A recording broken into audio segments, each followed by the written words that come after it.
The millionaire's daughter had been mute since birth, until the garbage man did the unimaginable.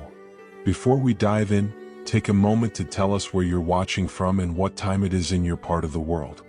Also, don't forget to strike that like and subscribe button. Richard Reynolds had built towering skyscrapers that reached the heavens, but he couldn't get a single word from his own daughter's lips. Emma, now 6, had never spoken a word. She wasn't deaf. She wasn't mute. Doctors confirmed her vocal cords were healthy. Therapists tried everything they could think of, but nothing worked. Desperate, Richard and his wife Clara traveled to top clinics in New York, Boston, and even Zurich. But every expert left with the same conclusion: she could speak. She simply wouldn't. Clara's eyes carried the weight of years of sorrow. "She doesn't even say mama, Richard," she whispered one night, her voice cracking. "Do you know what it feels like to wait for years for that first word, and it never comes?" Richard clenched his jaw, unable to answer. He threw money at the problem, but money had no sound. Their massive mansion echoed with an emptiness that grew thicker with each passing day. Emma smiled, yes. She laughed, yes. But never spoke. Not once. "No, Papa. No, I'm here." One Tuesday morning, while Richard barked orders into his phone, Emma slipped quietly out the front gate. Clara screamed when she noticed. "Richard, she's gone." Panic gripped him. He rushed outside, only to stop dead in his tracks. Emma wasn't lost. She was standing in front of a man in orange overalls. The garbage man. He wore a helmet, his gloves dirty from work, hauling a blue trash bag. He was the kind of man Richard never noticed. The kind of worker invisible to those in suits. But Emma was looking at him with wide eyes. "Hey there, princess," the man said, crouching down. His voice was calm, playful even. He didn't flinch at her silence. He didn't push her. He just smiled. Emma's lips curled into a grin. A giggle escaped her, silent, but it was still a sound. Richard almost fell to his knees. "Emma," he called, hands clutching his head. Don't bother him. Come back here." But Emma didn't move. She tilted her head, studying the garbage man like he held a secret no one else knew. The man set the trash bag down gently and tapped it. "You know what this is?" he asked in a low voice. "It's heavy. Like carrying too many secrets." Emma's eyes locked onto his. He chuckled. "But if you open it, let it out, it feels lighter." Clara rushed to the gate, her heart pounding. "Richard, he's talking to her." Richard snapped back. "She doesn't respond. No one can reach her." But Clara shook her head, gripping his arm. "Look, she's listening." The days passed. The garbage truck came every morning, and Emma stood by the gate, waiting. She never spoke, but each morning when she saw him, she smiled. She pointed at his gloves. She clapped when he lifted the heavy bins. One morning, Clara hesitated, then approached him. "I don't even know your name," she said. "Liam," he replied simply. "Liam Hayes." Richard stiffened. "Listen, Mr. Hayes, we appreciate your kindness, but my daughter needs professionals, not small talk from strangers." Liam shrugged. "Maybe she just needs someone who doesn't expect anything." He turned back to Emma and crouched down again. "Hey, princess, guess what? Yesterday I saw a cat jump right into a bin. Scared me half to death." Emma laughed silently, clutching her pink dress, her face lighting up like a sunrise. Clara covered her mouth in shock. "Richard, she never reacts like this." Richard shook his head, unable to make sense of what he had just witnessed. Weeks passed, and Liam became a fixture in Emma's daily life. He never once asked her to speak.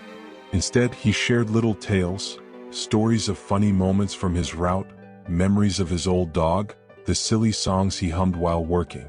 Emma listened, completely captivated. Sometimes she would mimic his actions, pretending to lift a heavy trash bag. Other times she clapped at his jokes, her face lighting up with each laugh. She started leaving small treasures by the gate, drawings, flowers, even her favorite marble. Liam always treated each offering like a precious gift. One morning, Richard stood at a distance, hands gripping his head, whispering to Clara, "This is crazy.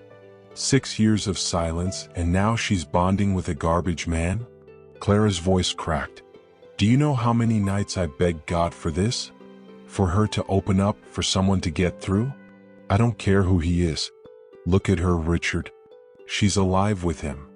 Emma leaned closer to Liam one morning, her lips moving as if she were trying to form a word, but nothing came. Not yet. And yet, for the first time in years, Richard felt something he hadn't allowed himself to feel: hope. That night, Clara sat at Emma's bedside, brushing her hair back gently. "Do you think we've been wrong all along?" she whispered. Richard sighed. "Wrong?" he echoed. "We've treated her like a puzzle to solve, not a little girl who just needs to feel safe." He didn't have an answer, but deep down he knew Clara was right. The next morning, Richard did something he never thought he would. He set his phone aside, ignored his chauffeur, and took Emma outside himself. She gripped his hand tightly, her small fingers warmer than ever. When Liam showed up that morning, Richard didn't shout or tell him to stay away. He simply nodded. "Morning." Liam raised an eyebrow, a hint of surprise in his voice. "Morning, Mr. Reynolds." Emma let go of her father's hand and skipped toward Liam, who crouched down to her level. "Princess, guess what? I almost lost my glove in a trash bin today. I thought I'd be digging through garbage all morning." Emma clapped, silent laughter bubbling from her lips. Richard stood back, quietly watching. And then, to his own surprise, he stepped forward, crouching beside Liam. "Emma," he said, "you know, I almost lost my tie once. Got stuck in a revolving door at the hotel." Emma froze. Her wide eyes bounced between her father and Liam. And then, as if on cue, she giggled again. Richard swallowed hard. Maybe it was because he had never told her anything like this before. Days turned into weeks. Slowly, Emma's world became filled with voices. Though not her own, they were voices that cared, voices that shared. Richard began reading her bedtime stories, not because he thought it would make her speak, but because he wanted her to enjoy them. Clara softly sang while brushing Emma's hair. They stopped waiting for words and started cherishing the smiles instead. One evening, Emma sat beside Richard on the porch. She tugged at his sleeve and pointed to the stars. "Beautiful," Richard whispered. "Do you like them?" Emma nodded, her eyes sparkling. Richard leaned in close. "You don't have to say anything," he said softly. "I understand." But deep inside, his heart ached. He longed to hear her voice just once. Then one warm afternoon, the breakthrough came. Liam was wrapping up his route when Emma came running toward him, clutching a drawing in her hand. She handed it to him.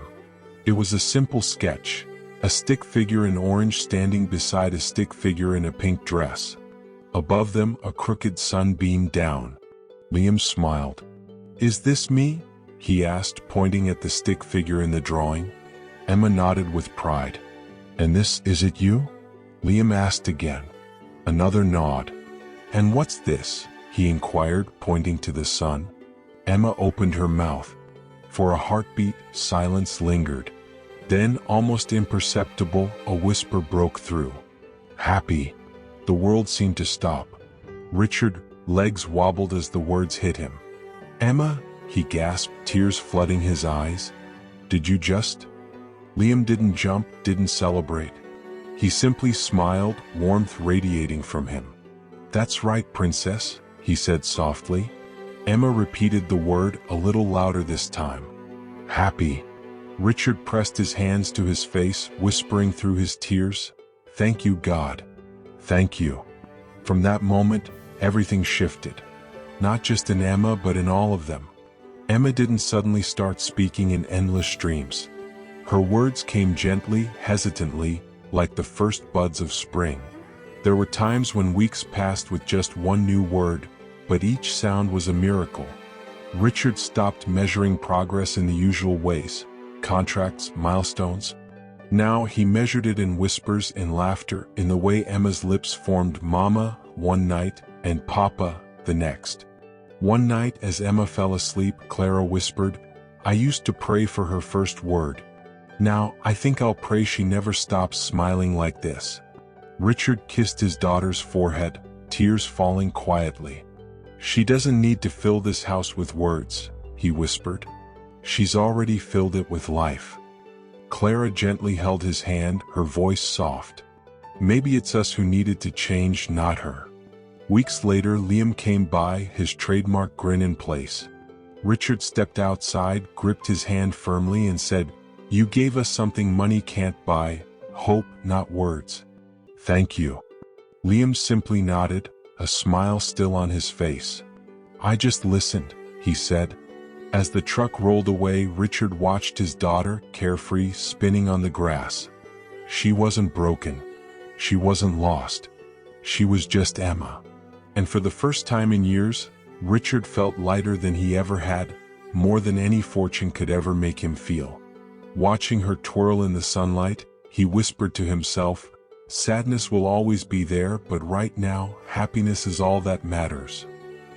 If you found this story moving, don't forget to hit the thumbs up and subscribe for more emotional, dramatic, and surprising stories. And we'd love to know, where are you watching from? Drop a comment below. Until next time, stay kind, stay curious, and keep watching.